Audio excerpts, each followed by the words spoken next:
ஸ்வரம் இருக்கு.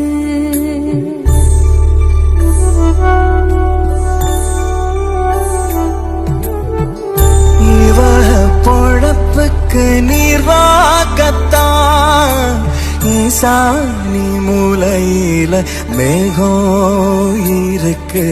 தெங்கிழக்கு சீமையில செங்காத்து பூமியில ஏழப்பட்ட சாதிக்கொரு ஈரம் இருக்கு.